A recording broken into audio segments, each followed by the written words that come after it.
ये युद्ध फिलहाल तो नहीं रुकेगा, न ही ये त्रासदी, न रुकेगा बम विस्फोट और न ही मिसाइलों की मांग।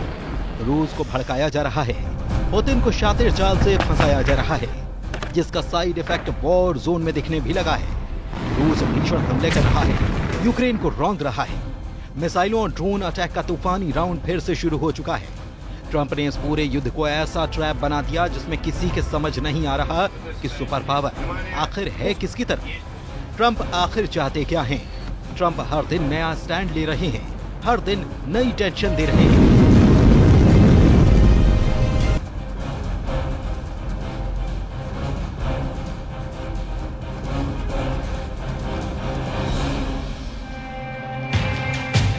ट्रंप के बदलते रुख ने ज़ेलेंस्की और पुतिन दोनों की दिमागी कसरत को बढ़ाया है। दोनों लीडर समझ नहीं पा रहे कि अमेरिका युद्ध समझौता करा रहा है कि युद्ध की आग में बारूद डालने का काम कर रहा है। एक तरफ ट्रंप ने संयुक्त राष्ट्र में रूस का समर्थन कर दिया, दूसरी तरफ ट्रंप ने ज़ेलेंस्की से ट्रेजर डील कर ली।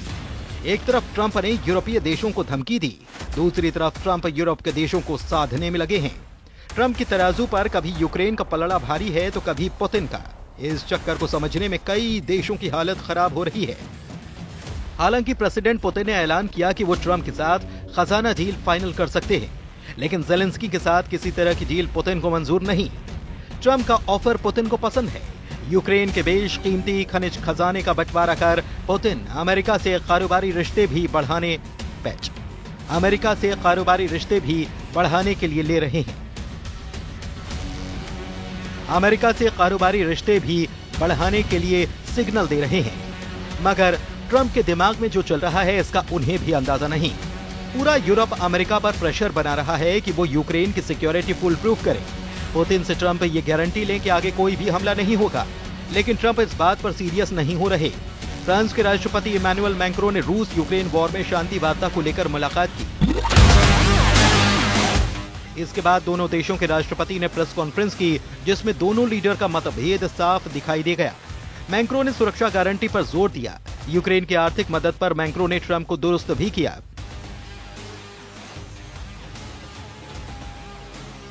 मैक्रों ने ट्रंप की पोल खोल दी, उनके बड़बोलेपन से इत्तेफाक नहीं रखा, लेकिन ट्रंप डील की रट लगाए रहे।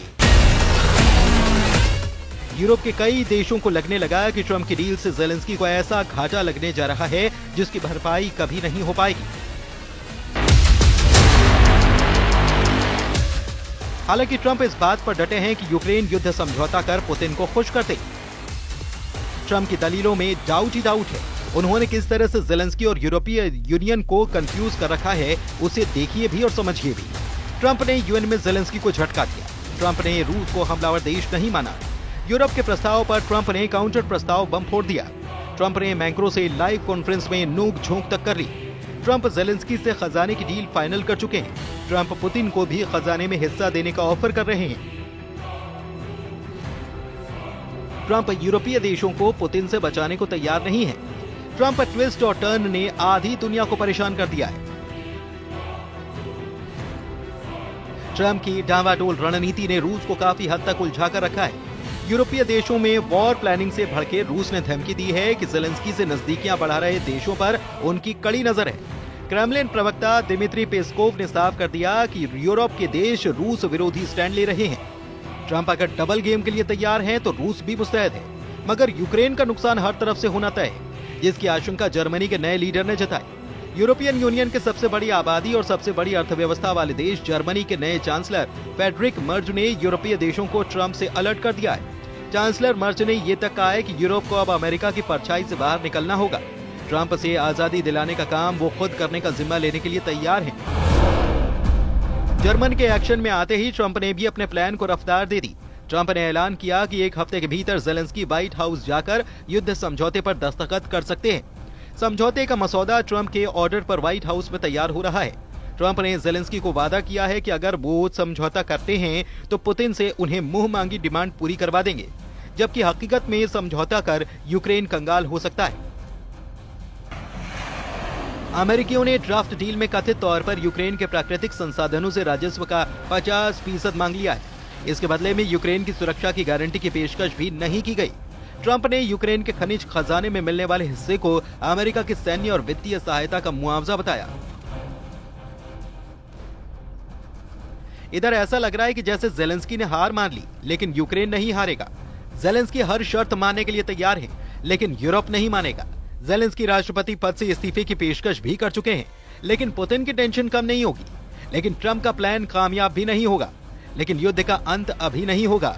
यूक्रेन लड़ता रहेगा, पुतिन की हार तक युद्ध चलता रहेगा। 3 साल बहुत होते हैं। 3 साल में दुनिया बदल जाती है। 3 साल में दोस्त दुश्मन बन जाते हैं। 3 साल की जंग में देश बर्बाद हो जाते हैं।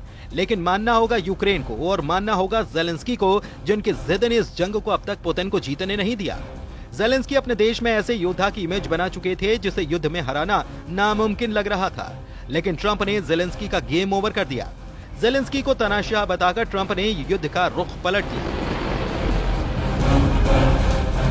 हालांकि जेलेंस्की ने भी सुपर पावर की सारी चाल की काट तलाश ली है। जेलेंस्की खुद को शहीद करके भी अपने देश की सिक्योरिटी का सॉलिड बंदोबस्त कर रहे हैं। इसके साथ ही साथ जेलेंस्की ने ये श्योरिटी भी दी है कि पुतिन का युद्ध से पीछा नहीं छूटने वाला।